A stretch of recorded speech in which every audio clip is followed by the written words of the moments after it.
बाहर तो नहीं है, फिर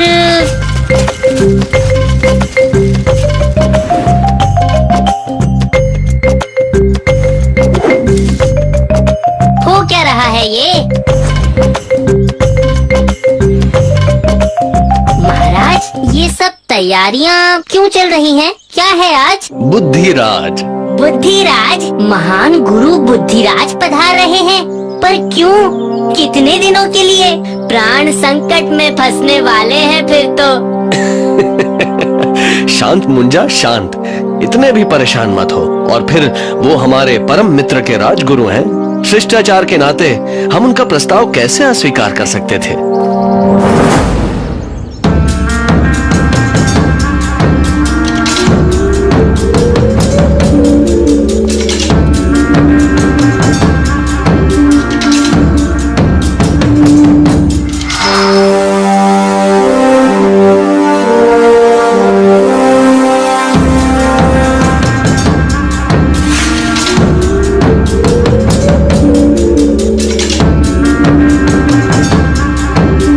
राजा का प्रणाम स्वीकार करें महान राजन विक्रमादित्य। अब दो बातें।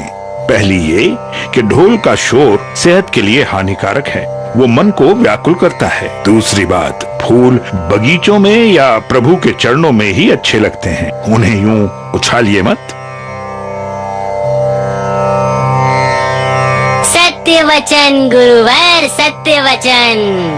अब अगर मुझे मेरा कक्ष दिखा दिया जाए तो मैं वहां तनिक विश्राम करना चाहूंगा। मंत्री जी, आप कृपया गुरुवर को उनके कक्ष तक ले जाएं। एक और बात राजन, आपने कक्ष में मेरे आदेश के अनुसार मेरी नित्य पूजा की सामग्री रखवा दी है या नहीं?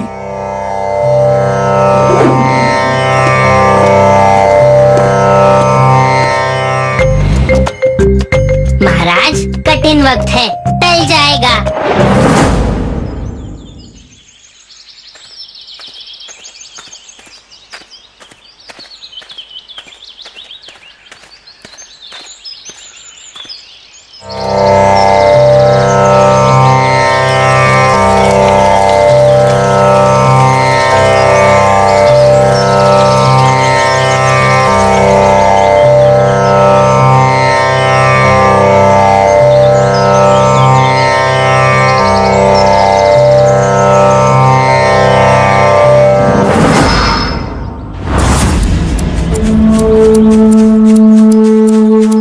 प्राणी, तुम्हें इतना भी ज्ञान नहीं कि किसी मुनि के सामने नहीं आते जबकि वो तप कर रहा होता है? अब तुमने अपनी हर सीमा पार कर दी है और तुम्हें इसका दंड मिलेगा, कठोर दंड। सैनिक, बंदी बना लो इसे और इसे दरबार में प्रस्तुत करो। अभी बंदी बनाओ इसे, अन्यथा तुम्हारा भी वही हश्र होगा।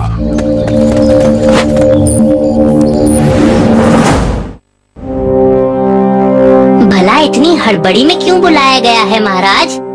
मुंजा, गुरुवर बुद्धिराज ने संदेश भिजवाया था, वो न्याय चाहते हैं। मुझे मालूम था कुछ न कुछ तो होने ही वाला है।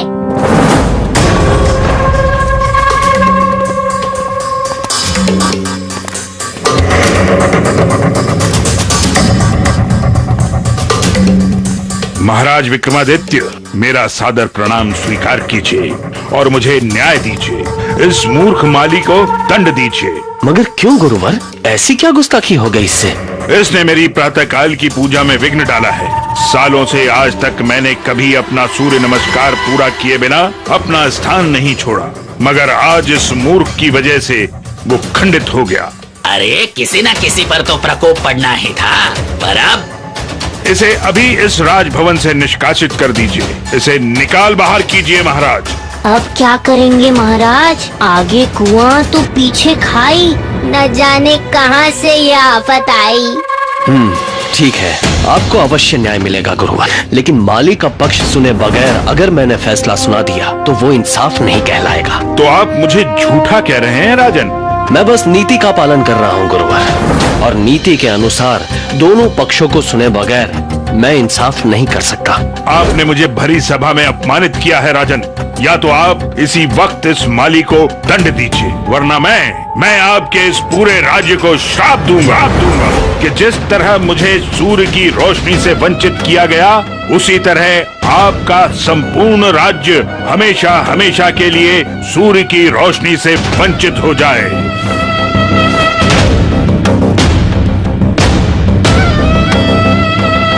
महाराज, एक माली के लिए इतना बड़ा संकट मत मोल लीजिए।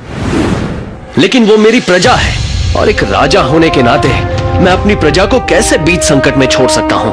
महाराज क्षमा कीजिए, मगर मेरे एक की वजह से पूरे राज्य पर संकट आ रहा है, तो मेरा कर्तव्य भी तो यही कहता है कि मैं खुद ही चला जाऊं। बात अब ना केवल तुम्हारी है, ना मेरी और ना राज्य की बात है। ये बात है राज मर्यादा की। जब ज्ञान अहंकार बन जाए तो वो विनाश लाता है। लेकिन उपाय क्या है महाराज? उपाय ये है कि गुरु बुद्धिराज को ये संदेश भिजवा दीजिए कि अगर वो मुंजा को तर्क में हरा देंगे तो हमें उनकी हर बात मंजूर होगी। पर क्यों? मैंने क्या किया? मुझे क्यों सूली पर चढ़ा रहे हैं? मैं कैसे बुद्धिराज से? शांत मुंजा, मुश्किल वक्त में धीरज और हिम्मत नहीं हारनी चाहिए। वो जो भी सवाल करेंगे मैं उसका उत्तर अपने मन में सोचूंगा और तुम जादू से उसे जान लेना। अब थोड़ा ठीक ठाक लग रहा है, लेकिन महाराज ये तो गलत है। नहीं मुंजा, इस वक्त यही सही है।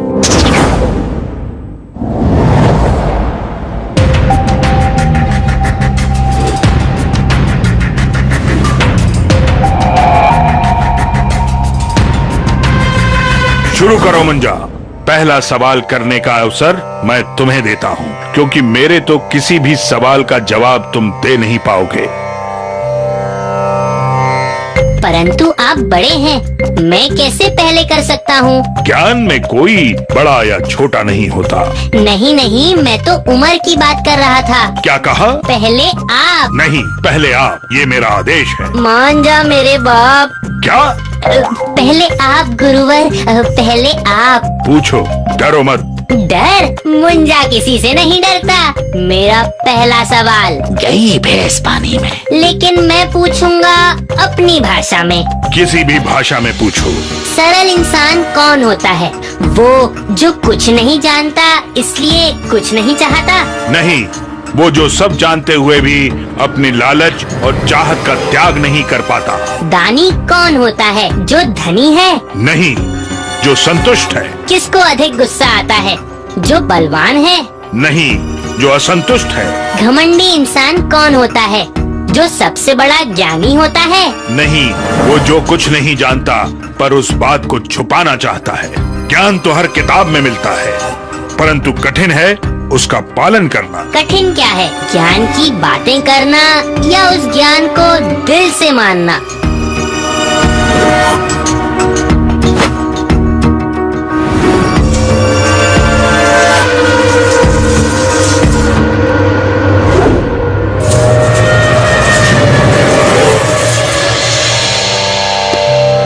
सूर्य की रोशनी को रोककर जो ज्ञान की रोशनी से तुमने मेरा सामना करवाया, उसके लिए मैं हमेशा तुम्हारा आभारी रहूंगा। नहीं, रुकिए गुरुवर, आप हमारे अतिथि हैं। हम आपको यूं ही खाली हाथ नहीं जाने देंगे। लेकिन इतना अवश्य कहूंगा कि घमंड और क्रोध एक ऐसा पर्दा है जो किसी को भी अंधा बना सकता है। हमें उससे बचना चाहिए गुरुवर। मैं खाली हाथ नहीं जा रहा महाराज, बहुत बड़ी सीख लेकर जा रहा हूँ। वाह, क्या बात है! मुंजा महान दिखाई कर तमाम, मुंजा महान करे सब मुश्किलों का काम तमाम। तो देखा दोस्तों, केवल ज्ञान हासिल करना ही काफी नहीं होता, उसका जीवन में नियम अनुसार पालन करना भी उतना ही आवश्यक है। तो फिर अब मिलेंगे अगली कहानी में। तब तक के लिए अलविदा।